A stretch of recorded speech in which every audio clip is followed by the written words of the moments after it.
नमस्कार मित्रांनो, स्वागत आहे तुमचं मार्केटची दिशामध्ये.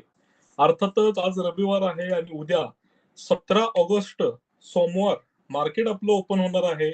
उद्याची मार्केटची दिशा ही कशा पद्धतीने असणार आहे?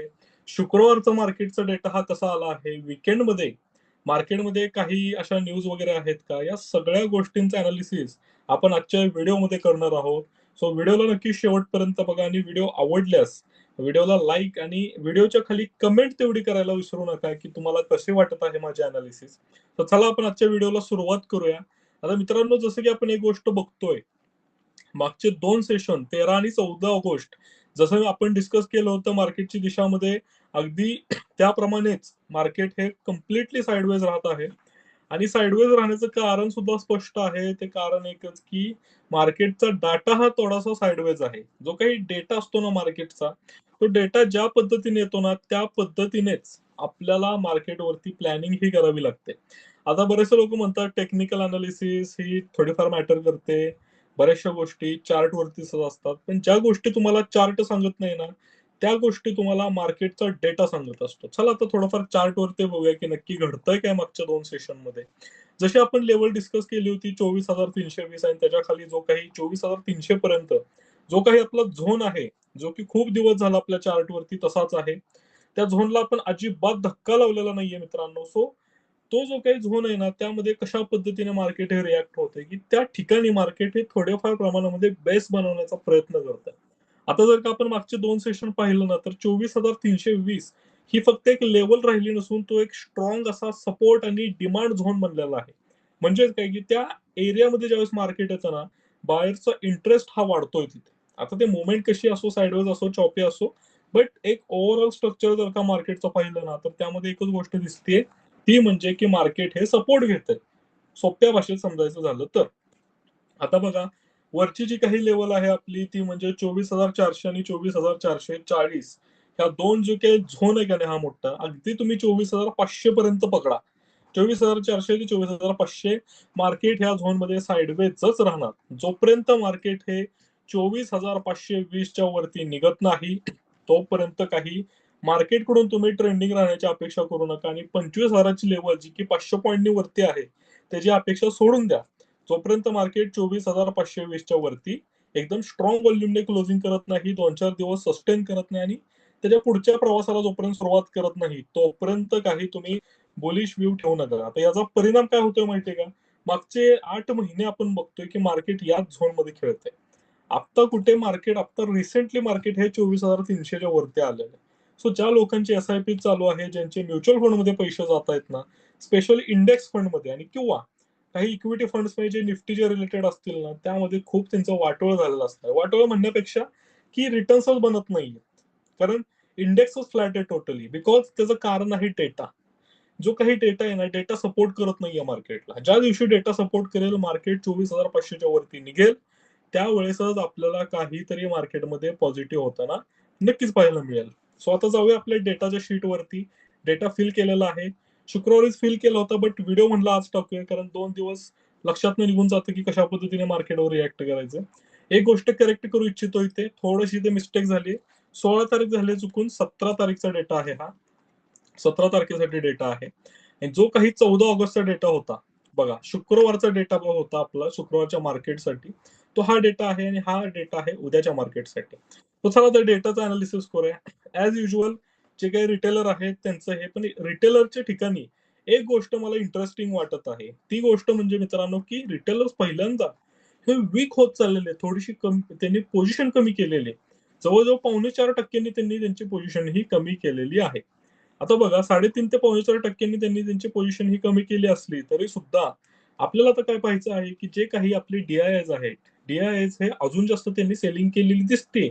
पण ती फारच थोड्या प्रमाणात केलेली आहे. मागच्या सेशनमध्ये त्यांनी जी काही 1% ची सेलिंग केली होती, त्याला थोडीशी वाढवून सेलिंग केलेली. याचा अर्थ एक आपण टोटल कॅल्क्युलेशन केलं तर मागच्या 2 सेशनमध्ये जे काही डी-आय-एस आहेत त्यांनी फक्त 2% सेलिंग केली. 2% नी त्यांच्या पोझिशन ह्या निगेटिव्ह साइडला वाढवल्यात. हे पण काही स्ट्राँग सेंटिमेंट नाहीये. आता बघा, जे काही आपले एफ-आय-आयज आहेत, एफ-आयजने काय केलेलं होतं बरं, की मागच्या सेशनमध्ये म्हणजे ज्या शुक्रवारच्या सेशनमध्ये त्यांनी काय केलंय बघा, की जे काही वीकर होते ते म्हणजे त्यांनी त्यांच्या पोझिशन बुक केल्या होत्या मार्केटवरती जे काही ते म्हणजे होते ज्या पद्धतीने तसे आता दिसत नाही. ते एफ-आयज हे स्ट्रॉंग बुलिश दिसत आहेत. मार्केटवरती ते वीक झाले होते. त्यांनी त्यांची बुलिश पोझिशन ही कमी केली होती 12.5%. आता त्यांनी बघा की 2% पोझिशन वाढवली. ओव्हरऑल ते वीकच आहे. तिथे जरी गेटिंग स्ट्रॉंगर दिसत असलं तरी सुद्धा हे टॅग न बघता नंबर्स बघायला शिका कधी पण. बरेचसे रिटेलर्स काय करतात, ह्या डेटा तुम्हाला कुठल्याही साईटवरती मिळेल. हा फ्री ऑफ कॉस्ट डेटा आहे. असं काही रॉकेट सायन्स नाही. मी स्वतः काढत नाही हा. हा मी सुद्धा कुठल्यातरी साईटवरूनच एक्सपोर्ट करतो. फक्त ह्यामध्ये जे अनालिसिस माझं असतं ना, ते ह्या नंबर्सवरती असतं. हे जे काही टॅग दिसतायत ना तुम्हाला, हे फक्त मी आपल्याला समजण्यासाठी व्हिडिओमध्ये एवढ्या सगळ्या चार्टमधून थोडासा डेटा आपल्याला समजण्यासाठी ते हायलाइट केलेले आहेत. पण एक गोष्ट लक्षात ठेवा, जे काही त्यांची पोझिशन ही 12% जे त्यांनी वीक केली होती बुलिश साइडची, ती आता थोडीशी कव्हर अप केलेली आहे. म्हणजे अजून सुद्धा बुलिश साइडला जाण्यासाठी एफ-आयज रेडी नाहीयेत. म्हणजे एफ-आयज काय आहेत आता न्यूट्रल सेंटिमेंटमध्ये आहेत. बघा डी-आय सुद्धा न्यूट्रल आहेत. एफ-आय सुद्धा तसेच आहेत. आता बघूया आपण की जे काही आपले प्रो प्लेयर्स आहेत. प्रो प्लेयर्सचा थोडाफार विषय इथं वेगळा आहे बरं का.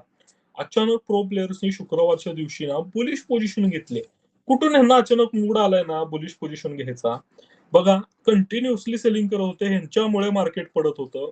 पण जे काही शुक्रवारच्या दिवशी आपल्याला त्या झोनमध्ये 24,300च्या झोनमध्ये जे काही आपल्याला तिथे मल्टिपल टाइम टॅपिंग दिसते, लिक्विडिटी क्रिएट झालेली दिसते, जो काही सपोर्ट किंवा एक बॉटम दिसतोय ना, बेस दिसतोय बेस. तो बेस फॉर्मेशनचं काम ना शुक्रवारच्या दिवशी ह्यांनी केलेलं आहे. कुणी केलेलं आहे माहितीये का? प्रो डेस्कनी केलेलं आहे. कारण बघा विचार करा त्यांची पोझिशन 1,31,000 मायनसमध्ये होती सेलिंग साइडला. ती त्यांनी कव्हर करून प्लस 16,000 मध्ये गेलेले आहेत ते.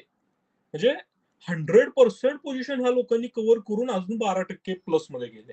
मग बघा इथे काय 112% त्यांनी त्यांची पोझिशन फिरवली अपोजिट साइडला. बघा एफ-आय-आयज एफ-आय-आयज हे मार्केटवरती बुलिश आहेत.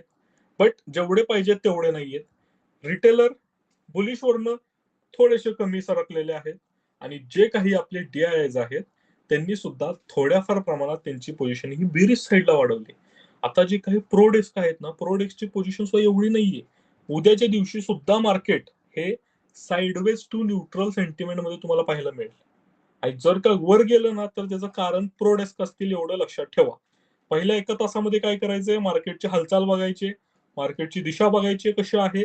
आणि जर का एका तासात तुम्हाला वाटलं की मार्केट ट्रेंडिंग आहे, आता तेही कसं ओळखायचं ना, ह्याच्यावर सुद्धा आपण हळू सगळ्या गोष्टी उलगडत जाणार आहेत. त्या हळू जाणार आहेत. इतक्या लवकर सगळं सांगून ते मग होणार नाही. आपल्याला हळू जसं डेटाची तुम्हाला सवय लागेल, तसंच हळू मार्केटचा अनालिसिस, बायर सेलरच्या सायकॉलॉजीची ही सवय लागेल. आता बघा ओव्हरऑल जे काही सेंटिमेंट ते न्यूट्रल इथं दिसतंय, पण आपण हे बघत नाही, आपण हे बघतो. आपण नंबर्स बघतो. मार्केटचे जे काही नंबर्स आहेत, ओव्हरऑल जर का पाहायला गेलं तर शुक्रवारपेक्षा कमी दिसतात. डेटा फ्लॅट दिसतोय. पण एक चांगली हेल्थियर साइड अशी दिसते, की डी-आयज मार्केटवरती बुलिश होतायत. मार्केटला वरती नेण्यासाठी म्हणजे 24,300च्या लेव्हलला चांगला त्यांनी बेस क्रिएशन केलं. आता बरेच लोक डी-आयजला शिवाय घालत होते. आपल्या प्रो डेस्कला शिवाय घालत होते, की ते मार्केटला खाली खेचतायत. ते खेचत नव्हते. 24,300ला ते चांगला बॉटम बनवत होते. एक बेस बनवत होते. तो जर का बेस स्ट्रॉंग असेल ना, तर वरचा झोन तुटेल. वरचा झोन जरी तुटला तरी बघा तिथे 500ची जी लेवल आहे आपली, त्या 24,500च्या लेवलला सुद्धा हे बेस फॉर्मेशन करणार आणि तो एक चांगला बेस केला की मार्केट 25,000च्या वरती जाणार 100%. 2027 म्हणजे आता किती महिने राहिले, थोडेच महिने राहिलेले 2027 साठी, जानेवारीसाठी. तोपर्यंत मार्केटला ते बऱ्यापैकी वरती नेण्याचा प्रयत्न करणारच. मार्केट हे असं वर्क होतं. आपण शिकलोय का नाही मार्केटमध्ये, स्ट्रेट मार्केट वरती जात नाही. मार्केट टप्प्याटप्प्याने जातं. हा टप्पा आहे मार्केटचा. 24,300 ही जी लेवल आता बेस्ट फॉर्मेशन होते ना, हा मार्केटसाठी टप्पा आहे. आणि हा जो काही ह्यांचा डेटा आज फ्लॅट दिसतोय ना, त्याचं कारण सुद्धा तेच आहे की त्यांना तिथे एक बॉटम फॉर्मेशन करायचंय. एक त्यांना चांगला बुलिश बेस तयार करायचा आहे. ज्यावेळेस तो त्यांचा बुलिश बेस तिथं फॉर्म होईल, मार्केट 101% तुम्हाला सांगतो मार्केट वरती जाणार. कुठे जाणार? हा झोन जर का त्यांना 24,500चा 520चा जो झोन जर का तोडायचा असेल ना, मार्केटला या ठिकाणी मार्केटनं बेस फॉर्म केलाय. स्ट्रॉंग बेस फॉर्म केला. हा जो स्ट्रॉंग बेस असेल ना, तरच मार्केट इथपर्यंत जाऊ शकतं. इथं स्ट्रॉंग बेस, देन त्याच्यावरती जाऊ शकतो. ही अनालिसिस आहे. हा प्रॉपर अभ्यास आहे.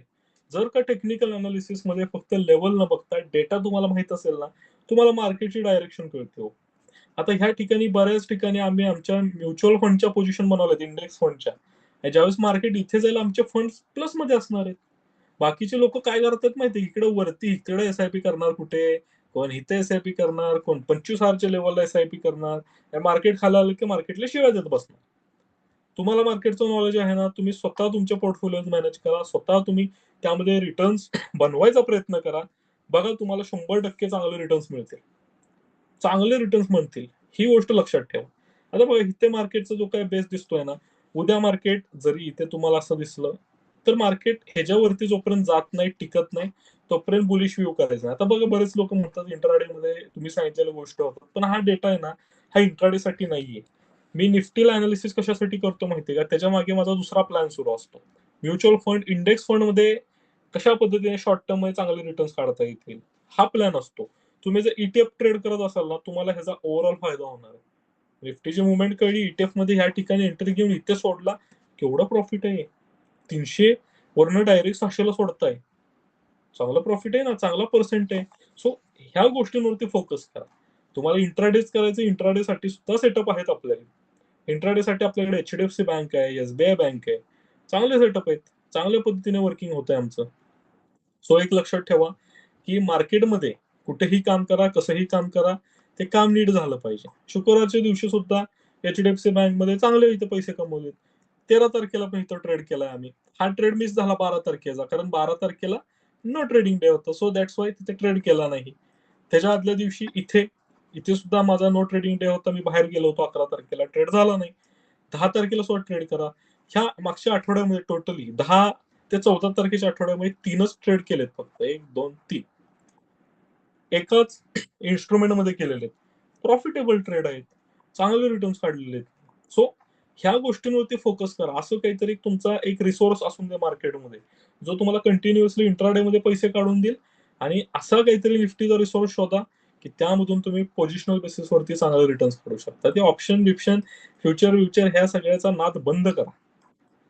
इंट्राडेच्या विरोधात नाहीये मी, इंट्राडे करा, इंट्राडे केलंच पाहिजे, पण इंट्राडे सुद्धा चांगल्या ठिकाणी करा, चांगल्या इन्स्ट्रुमेंट मध्ये करा आणि चांगल्या स्टॉक्स मध्ये करा, असा माझा ओव्हरऑल व्ह्यू असतो. आता जो काही आपला थोड्या वेळाने मेसेज ग्रुपला पडणारच आहे, तो म्हणजे आपला मार्केटची दिशा. आता बघा हा डायरेक्ट आपण वरती मी सगळा लिहिलेला आहे, ग्रुप आला की तुम्ही रीड करा. 17 तारखेसाठी आहे, 14 ऑगस्टच्या डेटावरून. आता बघा कशा पद्धतीने आहे, डायरेक्ट आपण खाली जाऊया, जी की संभाव्य हालचाल, महत्वाचा पॉइंट आपला, त्याच्यावरती जाऊया. बघा सोमवारी मार्केटसाठी 24,400 आहेच रेजिस्टन्स, 320-300 सपोर्ट आहेच, प्लस ओपनिंग मार्केटने बाईंग दाखवून 24,400च्या वर व्हॉल्यूम सोबत सस्टेन केले तर 100% फ्रायडेच्या रिकव्हरीला कंटिन्युएशन मिळू शकते. शुक्रवारच्या दिवशी जे काही कंटिन्युएशन चालू होतं ते कंटिन्युएशन पाहायला मिळू शकतं अपसाईडला.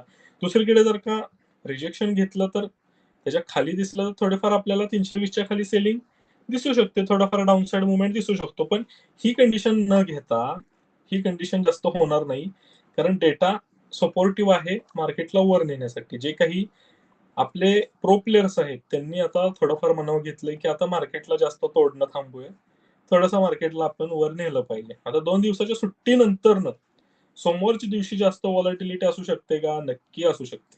त्यामुळे पहिला काही तासामध्ये मिनिटांचा मूव थोडाफार डायरेक्शन ठेवण्यापेक्षा ओपनिंग रेंज, प्राइस ऍक्शन आणि व्हॉल्यूम कन्फर्मेशन पाहणे योग्य राहील. अगदीच मार्केट ओपन झालंय, चला 2 दिवसांनी झालंय, भेटला नाही 2 दिवस ट्रेड करायला, 2 दिवस लॉस केला नाही, मग सोमवारच्या दिवशी लॉस करायचा का पहिल्या दिवशी आठवड्याच्या, नाही ना. थोडंसं शांत बसायचं. उद्या माझा एचडीएफसी बँक मध्ये सेटअप बनला, मी 100% ट्रेड करणार. जे काय टार्गेट हिट होईल, स्टॉप लॉस हिट होईल, ते पुढच्या गोष्ट आहे. पण एक गोष्ट लक्षात ठेवा, मार्केटमध्ये कन्सिस्टन्सी इम्पॉर्टंट आहे, तुमचा माइंडसेट मेंटेन राहणं महत्वाचं आहे. बाकी ओव्हरऑल तुम्ही जे ठरवता त्या सगळ्या गोष्टी मार्केटमध्ये होणारच आहेत, बरोबर. तर चला आता बघूया उद्या कशा पद्धतीने ट्रेड करायचंय, काम करायचंय, हे आपलं डिसाईड झालंय. थोड्या वेळाने आपल्या ग्रुपला व्हिडिओ सुद्धा पडून जाईल. सो त्यामुळे काय करा, अनालिसिस प्रॉपर ठेवा. कोणत्या टॉपिक वरती व्हिडिओ हवा आहे, कशावर अनालिसिस हवी आहे, हे सुद्धा मला तुम्ही सांगू शकता. हे आता डेली सिरीज सुरू असणार आहे. ह्या वीक मध्ये आपण कंटिन्युअसली स्ट्रिक्ट ठेवलेले, मागच्या सोमवारपासून व्हिडिओ टाकतोय, 3 तारखेपासून ते कंटिन्यू आहेत. इथून पुढे सुद्धा ते कंटिन्यू असतील. फक्त एक लक्षात ठेवा, मार्केटमध्ये आपल्याला काम करायचं आहे ते शांतपणेच करायचं आहे, प्रॉपरच करायचं आहे. या सगळ्या गोष्टी आपल्या नक्की होऊन जातील. ओके. थँक सो मच व्हिडिओला शेवटपर्यंत बघितल्याबद्दल. छान अशी कमेंट करा. तुमच्या काही डिमांड्स असतील त्या सुद्धा मला कमेंटमध्ये तुम्ही सांगू शकता. आपण त्यावरती व्हिडिओ बनवण्याचा नक्की प्रयत्न करूया. ओके. तर चला, थँक सो मच गाईज. आता आपण भेटूया उद्याच्या मार्केटच्या दिशामध्ये.